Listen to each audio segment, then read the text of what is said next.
Assalamualaikum warahmatullahi wabarakatuh. Apa kabar anak-anakku semua, siswa dan siswi kelas 6 yang Ibu cintai dan Ibu banggakan? Pada kesempatan kali ini, Ibu akan menjelaskan materi pada pelajaran 4 yang membahas tentang hukum halal dan haram. Simak baik-baik ya. Sebelum kita mulai, marilah sama-sama kita membaca basmalah.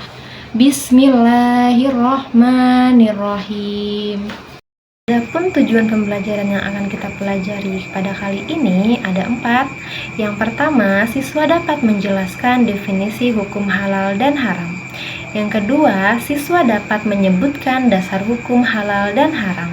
Yang ketiga, menjelaskan sebab-sebab hukum halal dan haram. Dan yang terakhir, siswa dapat menerapkan ketentuan halal dan haram dalam kehidupan sehari-hari. Agar bisa memahami secara keseluruhan materi hukum halal dan haram, Ibu sudah menyiapkan peta konsep sebagai berikut. Silahkan kalian simak baik-baik ya.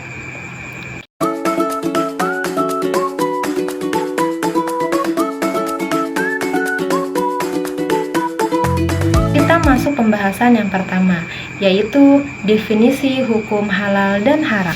Halal adalah segala sesuatu yang diperbolehkan oleh syariat Islam untuk digunakan, dikonsumsi, atau dilakukan. Haram adalah segala sesuatu yang dilarang oleh syariat Islam untuk digunakan, dikonsumsi, atau dilakukan. Pembahasan selanjutnya adalah dasar hukum halal dan haram.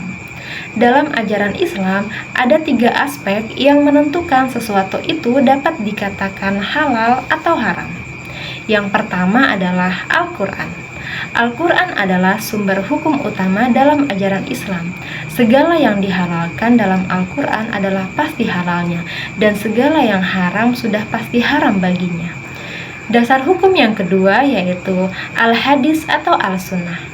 Hadis adalah perkataan atau sabda, perbuatan, ketetapan, dan persetujuan dari Nabi Muhammad yang dijadikan landasan syariat Islam.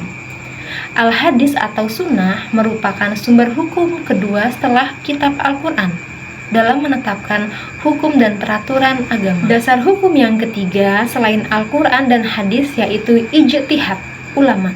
Ijtihad adalah pengerahan segala upaya, pengetahuan, kemampuan, terutama kemampuan berpikir yang dimiliki para mujtahid untuk menggali dan menemukan hukum-hukum dalam syariat Islam. Orang yang bisa melakukan ijtihad hanya para ulama yang memiliki syarat mujtahid. Di Indonesia, kelompok ulama tersebut berkumpul dalam Majelis Ulama Indonesia yang biasa kita kenal dengan singkatan MUI, yang banyak mengeluarkan fatwa tentang makanan dan minuman yang diharamkan. Setelah kita mempelajari dasar hukum halal dan haram, berikutnya kita akan membahas sebab-sebab hukum halal dan haram. Ada 3 sebab yang bisa dinilai sesuatu itu dikatakan halal atau haram. Yang pertama yaitu karena zat asalnya. Allah Subhanahu wa Ta'ala telah menetapkan sesuatu yang haram karena zat asalnya. Allah mengharamkan bangkai, darah, dan daging babi sebagaimana dijelaskan dalam Quran Surah Al-Baqarah ayat 173. Sebab halal dan haram yang berikutnya yaitu sifat asal. Perbuatan yang sifatnya buruk, jahat, perbuatan judi, atau syirik diharamkan oleh Allah Subhanahu wa Ta'ala. Semua sifat buruk yang dilakukan, walaupun dengan niat, cara, dan hasil sebagus apapun, akan tetap dikatakan haram. Sebab selanjutnya yaitu prosesnya. Halal atau haramnya sesuatu bisa disebabkan oleh prosesnya. Proses pembuatan, pengerjaan, atau cara mendapatkannya akan menentukan hasilnya. Apakah sesuatu itu dianggap halal atau haram? Misalnya, uang yang didapatkan dari hasil menjual daging babi, judi, korupsi, maka uang tersebut menjadi haram. Jadi, meskipun uang yang dasarnya adalah benda yang halal, namun jika memperolehnya dengan cara-cara yang salah, maka hukum uang tersebut menjadi haram. Terakhir, yang akan kita bahas adalah bagaimana menerapkan hukum halal dan haram dalam kehidupan sehari-hari. Halal dan haram bisa diwujudkan dalam beberapa aspek. Yang pertama, dalam aspek sikap. Dalam bersikap, kita harus menanamkan keyakinan bahwa hukum halal dan haram yang ditetapkan Allah adalah demi kemaslahatan dan keselamatan umat manusia.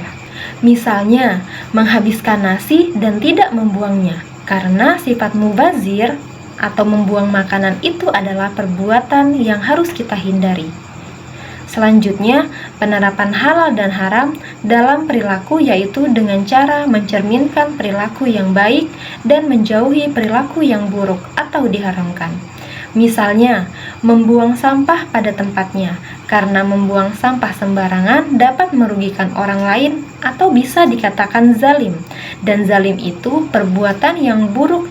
Yang terakhir, menerapkan hukum dan halal dalam mengonsumsinya, yaitu membiasakan dalam kehidupan sehari-hari agar mengonsumsi makanan dan minuman yang halal, dan menjaga diri dari mengkonsumsi makanan dan minuman yang diharamkan oleh syariat Islam. Baik anak-anak, itu tadi pemaparan Ibu mengenai hukum halal dan haram. Semoga video ini bermanfaat dan bisa memudahkan kalian dalam memahami hukum halal dan haram. Wassalamualaikum warahmatullahi wabarakatuh.